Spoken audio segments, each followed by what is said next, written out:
Welcome to another Clean Up Your Act with After Effects tutorial. The difference between a shot that really tells a story and one that just has some cool things moving around is timing. Timing is, well, almost everything. I've got a rig here consisting of an arm, a forearm, and a hand that is controlled by a controller layer. There are 3 keys that I want to touch with the right hand, these little rectangles. And I want the motion to look as human as possible, or maybe as mechanical as possible. I'll start by setting some position keyframes for the hand. This is a good starting point. Then about a second later, I'll move towards the first key or first rectangle, go forward another half second, and then move to the second key, and then another half second to the third, and now down the timeline about another second, and I'll copy the first keyframe and paste it to return the arm to the starting position. The timing, well, the timing getting to these points is exactly where I want it. Okay, but the path is, it's pretty awful. I could monkey around with setting additional keyframes and fine-tune the motion path, but that's a pain. I'm going to use the pen tool to modify this motion path in exactly the same way you would use the pen tool to create or modify a mask path or a shape path. We'll select the pen tool by hitting the letter G, and then select the first keyframe. When you hover over the first keyframe, the pen tool changes to the Convert Point tool, and you can click and drag the Bezier handle to edit the path. When the path is close to what you want, select the second keyframe and click again. A pair of Bezier handles appear. Clicking on either handle with the pen tool will break the path and let you edit just one side. Now, if you click the other side with the Convert Pen tool, still active, the paths will snap back together in a single line. But if you hold down the Control and Command key, you can select the other handle. You can move it around without affecting the first.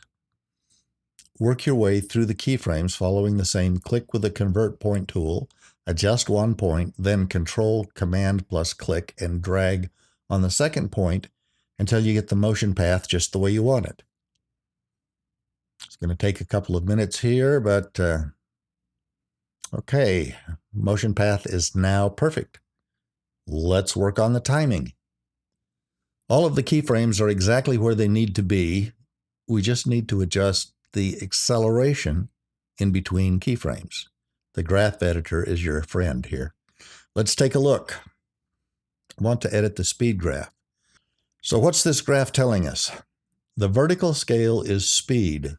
All of the lines are horizontal, so the speed between keyframes is constant. It gets a little faster as we move down the timeline, but that makes sense because the path between 1 and 2 is a lot shorter than the path between 3 and 4. Easy ease is a quick and dirty way to ease in and out of position keyframe. You can select all the keyframes and press F9, or you can select all the keyframes and click the Easy Ease button at the bottom of the graph editor.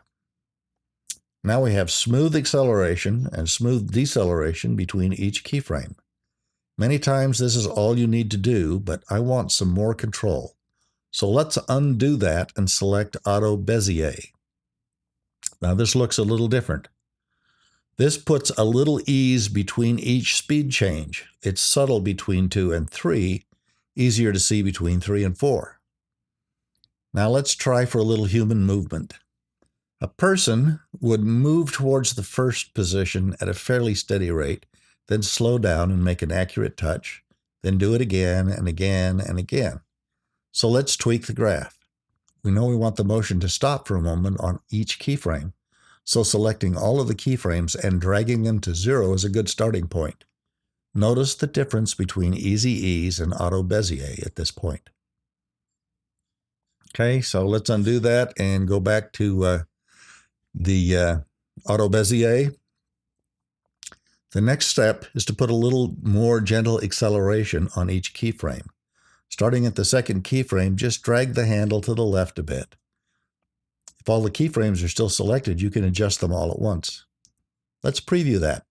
That looks pretty good, but a human might accelerate a bit more when returning to the starting position. So let's drag the handle on the third keyframe to the right and smoothly accelerate away from the third position. Then drag the handle on the fourth keyframe to the left to come to a little faster stop. Let's preview the new motion. That's better. Maybe we need a little more acceleration moving away from the third keyframe, and there you go. Nice human movement. Okay, let's try for a more mechanical look. A machine would accelerate to its maximum velocity quickly and then slow down quickly, so let's make some adjustments. Moving all the control handles close to the keyframes gives us a quick acceleration and a constant speed between positions. But I'd like to see a little more of a pause when the hand touches the rectangles. If you move the time indicator in between keyframes, you can see the position changes as you drag the handles. This is a great visual clue as to what's going on. By dragging the second keyframe handle to the left, you can get the hand to almost touch the rectangle 6 frames early. Or I can go to the other extreme and move the hand closer to the starting position. A few tweaks, and I've got the timing exactly the way I want it. Okay, so I'll just keep tweaking this for another minute or two, and there, that looks pretty good. There you are. I hope this gives you a better understanding of how the graph editor works. As soon as you realize that it's acceleration that you are editing, it makes life a lot easier. So there are more Clean Up Your Act tutorials coming soon. I guess that's all for now.